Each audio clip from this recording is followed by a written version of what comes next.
The bridge of the Serenity's dawn hummed with quiet efficiency, as Admiral Kethvar reviewed the data streaming from their long-range sensors.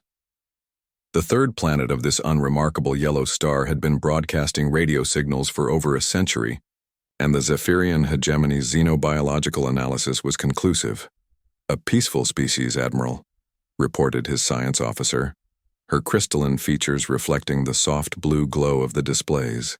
Their transmissions consist primarily of nature documentaries, classical music, and agricultural data. Our behavioral analysts classify them as docile agrarians, level 2 on the Civilization Threat Index. Kethvar's mandibles clicked in satisfaction. Another easy annexation for the hegemony's ever-expanding empire. The coalition of 12 species had built their dominion on the systematic absorption of primitive worlds, guiding lesser civilizations into their rightful place as tributaries. "Orbital surveillance confirms the assessment," continued the science officer. "Large areas dedicated to crop cultivation, small settlements, minimal industrial development. Their population appears concentrated in agricultural communities with limited technological infrastructure." The Admiral walked to the main viewing screen and watched the blue-green world slowly rotating below them. It looked so peaceful, so innocent. The white clouds drifted across green continents like cotton balls on a child's art project. He had seen dozens of worlds like this one, quiet, agricultural, populated by species that had never learned the art of war. "What about their military capabilities?" Kethvar asked, though he already knew the answer. Level 2 civilizations never had real military power. "Minimal, sir," the science officer replied. "We detect some primitive projectile weapons and explosive devices, but nothing that could threaten a hegemony vessel. Their largest military installations appear to be small bases with outdated equipment. Most of their population centers show no military presence at all." The Admiral nodded. It was always the same story. Species that reached radio technology but remained bound to their home worlds were invariably peaceful. They had to be. Any truly aggressive species would have either destroyed itself in global wars or pushed out into space to find new territories to conquer. "Their communication patterns are interesting," added the communications officer. "They broadcast everything openly: music, entertainment, scientific data, even personal messages. No encryption, no military codes, no attempt to hide their transmissions from potential observers." Kethvar smiled. Open communications were always a good sign. Warlike species kept their transmissions secret, coded, protected. These humans, as they called themselves, were clearly as peaceful as they appeared. "Pull up their cultural transmissions," the Admiral ordered. "I want to see what kind of species we're dealing with." The main screen filled with images captured from human broadcasts over the past decades. Children playing in green fields, farmers tending to crops, musicians performing in great halls, scientists studying plants and animals, artists creating beautiful paintings of landscapes and flowers. "Look at this," the science officer said, highlighting a transmission. "They have entire networks dedicated to showing the beauty of their world, the animals, the plants, the natural landscapes. They spend enormous amounts of time and resources just documenting and sharing the peaceful aspects of their planet." The Admiral watched footage of humans feeding wild animals, planting trees, and cleaning polluted rivers. This was clearly a species that had learned to live in harmony with their world and each other. Perfect candidates for hegemony membership. "What about their leaders?" Kethvar asked. "They appear to have multiple governing systems across their world," the science officer reported. "Most of them seem focused on trade, agriculture, and social welfare. We've intercepted thousands of transmissions about food distribution, medical care, and education. Very little discussion of military matters." The Admiral studied the data flowing across his screens. Population centers that looked like farming communities, leaders who spent their time talking about feeding their people rather than conquering their neighbors. Communication networks that shared scientific knowledge and cultural achievements instead of military secrets. "Sir," the communications officer interrupted, "we're receiving another transmission from the planet. It appears to be some kind of global cultural exchange. They're sharing music and art between their different population centers. Kethvar listened to the beautiful melodies drifting up from the planet below. The music was complex, sophisticated, but peaceful. There was no aggression in it, no martial themes, just harmony and beauty. Fascinating, he murmured. A species that has reached technological civilization, but retained its peaceful nature. They'll make excellent subjects once they understand the benefits of hegemony membership. The science officer brought up the final analysis. All indicators point to a smooth integration, Admiral. Their technology is advanced enough to be useful, but not advanced enough to pose any threat. Their culture values peace and cooperation. Their military capabilities are negligible. This should be one of our easiest annexations. Kethvar felt the familiar satisfaction of another successful mission about to begin. In his long career with the hegemony, he had overseen the integration of 47 worlds. None had required more than a show of force and some gentle persuasion to accept their new place in the galactic order. Prepare the integration protocols, he commanded. Standard approach, land near their major population center, demonstrate our superior technology, and offer them membership in the hegemony. Given their peaceful nature, I expect full cooperation within 72 hours. As the Serenities adjusted course toward the planet's surface, Admiral Kethvar felt confident this would be just another routine addition to the hegemony's growing empire. The humans seemed so peaceful, so innocent, so completely unprepared for contact with a superior galactic civilization. He had no way of knowing that far below, in a hidden facility beneath the city of Seoul, a human named Dongmin was watching. Their approach on screens the aliens couldn't detect, and quietly activating Earth's first line of defense. The landing near Geneva had been textbook perfect. Admiral Kethvar stood before the assembled human leaders, his translation device rendering his words into their primitive languages. The ultimatum was standard procedure: surrender within 72 hours, accept hegemony guidance, and transition peacefully into their new role as a tributary species. Your civilization shows promise, the Admiral announced to the gathered representatives. The hegemony offers protection, advanced technology, and membership in a galactic community spanning 12 species. You need only accept our guidance. The human leaders exchanged glances that Kethvar's xenobiological training told him indicated confusion and fear. Exactly the response expected from a peaceful agricultural society suddenly confronted with superior beings. But something felt wrong. Dr. Sujin Kim, South Korea's representative to the emergency assembly, stepped forward.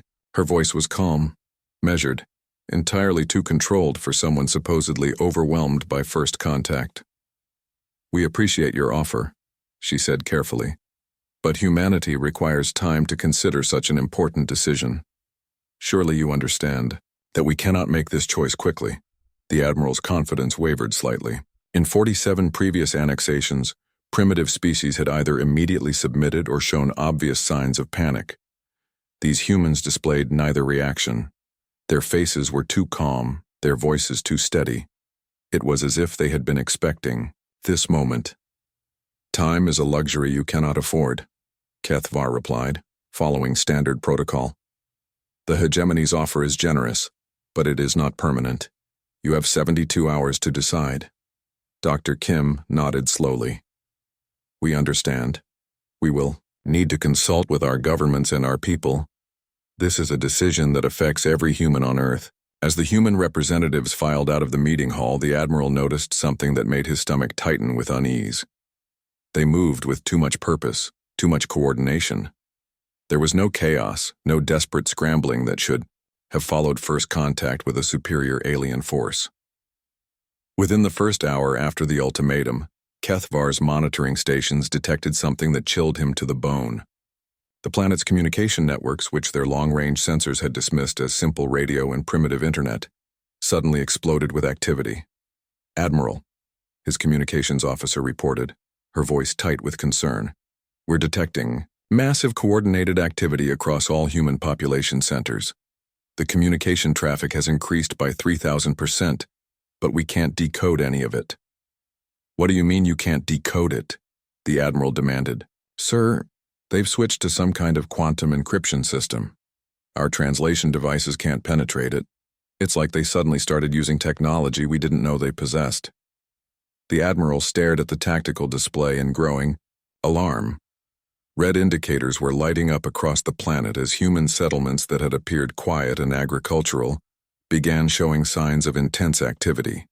"Sir," the sensor operator called out, "we're detecting power signatures from installations we never identified during our initial survey. They're coming online all over the planet." On the main screen, Earth transformed before their eyes. What they had mistaken for simple farming communities revealed themselves as something else entirely. Camouflaged structures emerged from beneath fields and forests. Antenna arrays that had been disguised as communication towers began emitting signals that jammed hegemony equipment. "How did we miss this?" Kethvar whispered. His science officer, her crystalline features now pale with worry, checked and rechecked her readings. "Admiral, these installations were completely hidden from our sensors. They're using some kind of stealth technology that made them invisible to our scans." The Admiral watched in horror as satellites suddenly appeared in Earth's orbit, satellites that their detailed orbital survey had somehow missed completely. The objects moved with purpose, adjusting their positions and beginning to emit scanning beams directed at the hegemony ship. "They're scanning us," the tactical officer reported. "Sir, these aren't primitive chemical rockets. These satellites are using technology that rivals our own." Far below on Earth's surface, Captain Jinho Park of the Korean Space Defense Command looked up from his console in the hidden facility beneath Seoul. The underground command center stretched for kilometers in all directions, filled with equipment that would have impressed even hegemony engineers. "Phase 1 complete," he reported to his superiors through the quantum communication network that connected similar installations on every continent. "The visitors have revealed their intentions. Now we reveal our true capabilities." The facility hummed with activity as hundreds of technicians prepared systems that had been waiting in standby mode for decades. Weapons that had been disguised as agricultural equipment powered up. Communication arrays that had masqueraded as radio towers began coordinating a global response. Back on the Serenity's dawn, Admiral Kethvar struggled to understand what was happening. Every reading, every scan, every piece of intelligence they had gathered about this peaceful agricultural world was proving wrong. "Sir," his communications officer said, "we're receiving a transmission from the planet. It's coming through our own communication system somehow." The main screen flickered and displayed the face of Dr. Sujin Kim, but she was no longer in the Geneva meeting hall. Instead, she appeared to be in some kind of advanced command center, surrounded by displays and equipment that looked disturbingly sophisticated. "Admiral Kethvar," she said, her voice now carrying an authority that hadn't been there before. "We have considered your offer, and we respectfully decline. Earth will not become a tributary to any galactic empire." The Admiral's mandibles clicked nervously. "You don't understand the consequences of refusing hegemony membership. We offer protection and guidance that your primitive world desperately needs." Dr. Kim's smile was cold and calculating. "Admiral, I think you're the one who doesn't understand. Earth is not the primitive agricultural world you believe it to be. We've been watching your empire expand across this sector for 37 years. We know about your conquest methods, your technology, and your weaknesses." The transmission ended, leaving the bridge of the Serenity's dawn in stunned silence. For the first time in his career, Admiral Kethvar realized that the hegemony might have made a terrible mistake. The first human attack came at dawn on the third day. Admiral Kethvar had been expecting either surrender or futile resistance from primitive kinetic weapons. Instead, Serenity's dawn shuddered under impacts from projectiles that shouldn't have been able to reach orbital altitude, moving at velocities that defied the humans' supposed technological level. "Shields failing," his tactical officer reported. "These aren't chemical rockets. They're launching what appears to be magnetically accelerated tungsten projectiles from ground-based rail systems." The Admiral's certainty crumbled as his ship's hull buckled under the precise barrage. The humans weren't just fighting back. They were fighting with weapons specifically designed for space combat, weapons their intelligence had never detected. The bridge lights flickered as another volley struck their ship, Kethvar gripped his command chair as the vessel rocked under the assault. This wasn't supposed to happen. Level 2 civilizations didn't have weapons that could damage hegemony ships. They barely had weapons that could leave their own atmosphere. Damage. Report, he shouted over the alarm klaxons. Hull breaches on deck 7 through 12. His engineering officer called out. Main propulsion is offline. We're losing power to the shield generators. The admiral stared at the tactical display in disbelief. The projectiles hitting his ship were moving at impossible speeds, their trajectories calculated with mathematical precision. Each shot struck exactly where it would cause maximum damage to critical systems. How are they doing this? He demanded. Our sensors showed no railgun installations on the planet's surface. Sir, his science officer said, her voice shaking, I'm detecting massive electromagnetic signatures from what we thought were agricultural areas. The installations were hidden underground. They're rising from beneath fields and forests all over the planet. On the surface of Earth, Commander T. Heejin Seo coordinated the global defense from a facility that officially didn't exist.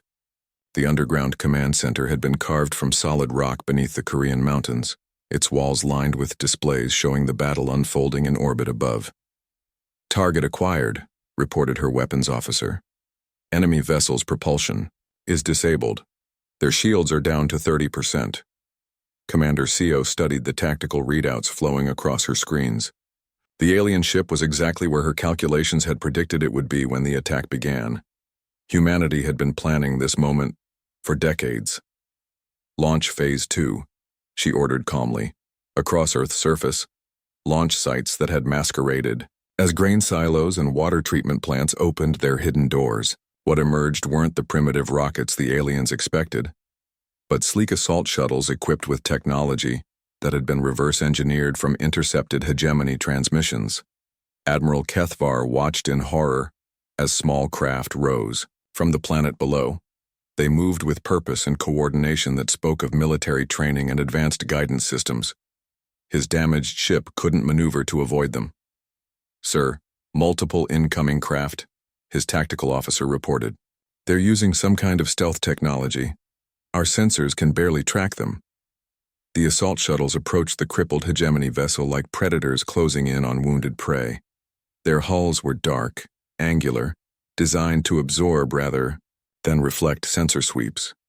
They moved in perfect formation, each one taking a specific position around the larger ship. They're not trying to destroy us, Kethvar realized with growing dread. They're trying to capture us. The first shuttle docked with Serenity's Dawn, with a precision that suggested intimate knowledge of hegemony ship designs. Cutting tools. The glowed white-hot began slicing through the hull like it was made of soft metal instead of advanced alloys. Boarding parties, the admiral shouted. All hands to defensive positions. But his crew had been trained for ship-to-ship combat against other spacefaring civilizations, not close quarters fighting with a species that had evolved on a world where everything was trying to kill them. The humans who breached the hull moved like they had been born for warfare. They wore armor that was sleek and functional, powered by energy cells that hummed with barely contained power. Their weapons fired projectiles that punched through hegemony, personal shields like they weren't there. But more terrifying than their equipment was the way they fought. The humans moved through the ship's corridors with tactical awareness that impressed even the admiral. They used cover effectively, coordinated their attacks with hand signals, and showed no hesitation when engaging superior numbers. This wasn't the desperate flailing of a primitive species. This was professional military action. Sir, his security chief reported over the comm system. They're not killing unnecessarily. They're using non-lethal weapons when possible and providing medical aid to wounded crew members. But they're advancing through every section of the ship. The boarding action lasted exactly 17 minutes. When the shooting stopped, Admiral Kethvar found himself face-to-face with a human female whose eyes held the cold calculation of a born predator. I am Commander Seo, she said, through a translation device that was clearly based on hegemony technology, but somehow improved. You are now a prisoner of the Earth Defense Coalition. Your crew will be treated according to the laws of warfare. The Admiral's legs nearly gave out. Laws of warfare? You're supposed to be peaceful farmers. Commander Seo's smile was sharp and dangerous. Admiral, did you really think a species could survive on this planet for millions of years by being peaceful? Earth has tried to kill us with ice ages, volcanic eruptions, asteroid impacts, and diseases that wiped out entire populations. We're still here because we learned to fight everything that tried to destroy us. She gestured to a portable display that showed Earth's true military infrastructure: orbital defense platforms, underground bunkers, weapon systems that spanned continents, all hidden beneath the surface of what appeared to be a peaceful agricultural world. We've been preparing for visitors like you since we first detected radio signals from space, she continued. We hoped you would come in peace. When you didn't, we were ready. As Kethvar was led away in restraints, he began to understand the horrifying truth. Humanity hadn't hidden their military capabilities because they were primitive. They had hidden them because they were predators, and predators always concealed their true strength until the moment they struck. The news of Serenity's Dawn's capture spread through hegemony space like a virus, carried by automated distress beacons and the panicked reports of long-range scouts. For the first time in the Coalition's history, one of their ships had been defeated by a supposedly primitive species. Admiral Kethvar sat in his comfortable prison cell beneath Geneva, watching through the one-way glass as his interrogator reviewed files that made his blood freeze.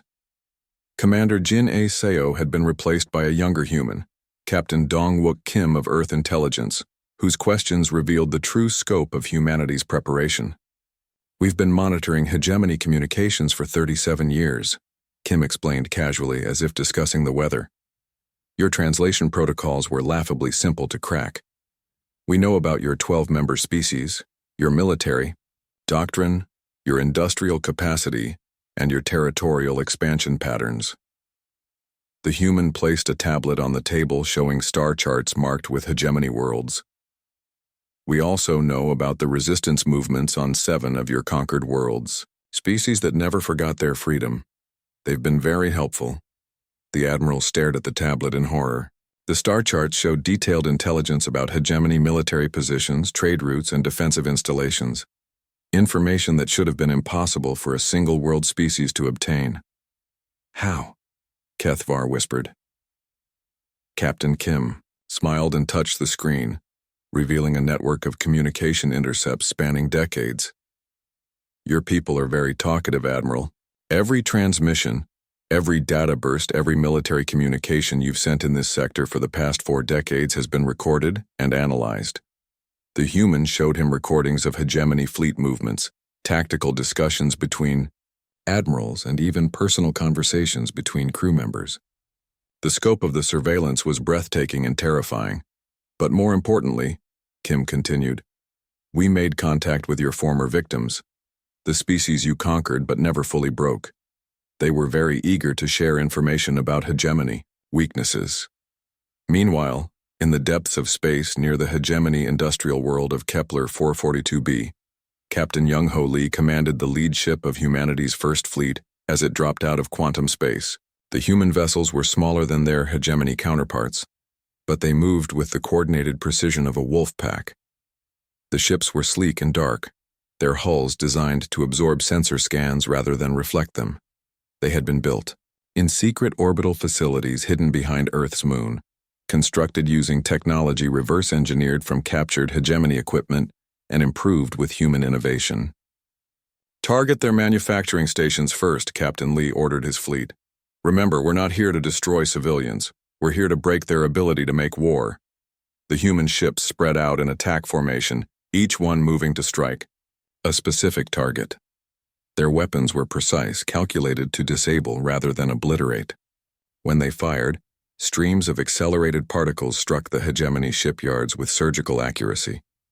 The hegemony defenders were caught completely off guard. Their sensors had detected nothing until the human ships were already firing. The attack was coordinated, professional, and devastatingly effective. Unknown vessels, identify yourselves, demanded the hegemony station commander over the communication channels. This is Captain Lee of the Earth Defense Coalition, came the reply. In perfect hegemony standard, your facilities are being disabled to prevent further military production. Surrender now and no one will be harmed. The hegemony forces tried to fight back, but their weapons couldn't lock onto the human ships. The vessels used some kind of advanced stealth technology that made them nearly invisible to hegemony sensors. When they did appear, it was only long enough to deliver precise strikes before vanishing again. The battle lasted 4 hours. When it ended, the hegemony's largest shipyard was floating wreckage, and 3 of their battle cruisers had been captured by human boarding parties who fought with the same terrifying efficiency they had shown at Earth. Back on Earth, Commander Hee-Jin Seo monitored the reports flooding in from across the galaxy. The display screens in her command center showed human strike teams operating in dozens of star systems simultaneously. Each team moved with purpose and coordination that spoke of careful planning and extensive preparation. Report from the Vega. System, her communications officer announced. Human forces have liberated the mining colonies. The local population is cooperating fully. Proxima Centauri sector confirms mission success, came another report. Hegemony garrison has surrendered. No casualties on either side. Commander Seo studied the tactical overview spreading across her screens. Red markers showed hegemony positions under attack. Blue markers indicated successful human operations, and green markers represented liberated worlds that were already joining the growing coalition against their former oppressors. Admiral, she said to Kethvar during their next interrogation session, your people spent so long conquering the peaceful that you forgot how to fight the dangerous. The hegemony became soft, relying on superior technology rather than superior tactics. She showed him footage from the various battles now raging across hegemony space. Human forces moved like predators, striking hard and fast before disappearing. They used captured hegemony equipment better than the original users, having studied every weakness and vulnerability. Humans didn't survive ice ages, plague, and 2 world wars by being reasonable, Commander Seo continued. We survived by being the most adaptable and innovative species our planet ever produced. When we fight to win. The Admiral watched in despair as reports arrived of entire hegemony systems surrendering rather than face human fleets.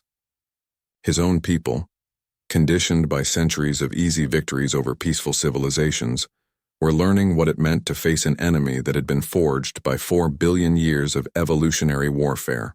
Your empire is crumbling, Commander Seo observed. Not because we're destroying it, but because it was built on fear rather than cooperation. Remove the fear, and the whole structure collapses. Kethvar could only nod in defeat as he watched. The systematic dismantling of everything the hegemony had built. Earth's children had gone to the stars, and they brought with them the hard-won lessons of a world that had tried to kill them since the dawn of time. The war ended not with a grand battle, but with a whimper. Admiral Kethvar stood in the observation deck of the Earth orbital station, looking out at the remains of what had once been the mighty Zephyrian hegemony fleet. 18 months after first contact, the coalition that had dominated this sector of the galaxy for centuries had simply dissolved. Your people weren't evil, Commander Jin'e Seo said, joining him at the viewport. Just supremely overconfident. 200 years of conquering peaceful civilizations left you completely unprepared for a species that had been fighting for survival since before we learned to walk upright. The Admiral watched human ships moving through space with casual efficiency, their crews working alongside representatives from dozens of liberated species. The new Galactic Confederation bore little resemblance to the authoritarian empire he had served. Membership was voluntary, leadership was rotational, and military action required consensus from member worlds. How did it happen so quickly? Kethvar asked quietly. The hegemony controlled hundreds of worlds. We had the largest fleet in this sector of the galaxy. Commander Seo smiled sadly. Admiral, your empire was built on fear. Once we removed that fear, everything fell apart. Most of your member species joined us willingly. They had been waiting for someone strong enough to stand up to the hegemony. The Admiral looked at the display showing the new Confederation's structure. Species that had been enemies for centuries were now working together under human guidance. Former hegemony worlds were contributing their resources and knowledge to the growing alliance. We never wanted to rule anyone, Commander Seo continued. We just wanted to survive. When you forced us to fight, we fought to win, but once we won, we had to decide what to do with victory. Through the viewport, Kethvar could see construction crews from a dozen different species working together to build new space stations. The orbital facilities were designed for exploration and research rather than military domination. Everything about the human approach was different from what he had known. Captain Subin Choi approached them with a status report. She had been promoted to command the exploration vessel, New Horizon, which was preparing for humanity's first deep space exploration mission beyond the local sector. "The Kepler system integration is complete, Commander," she reported.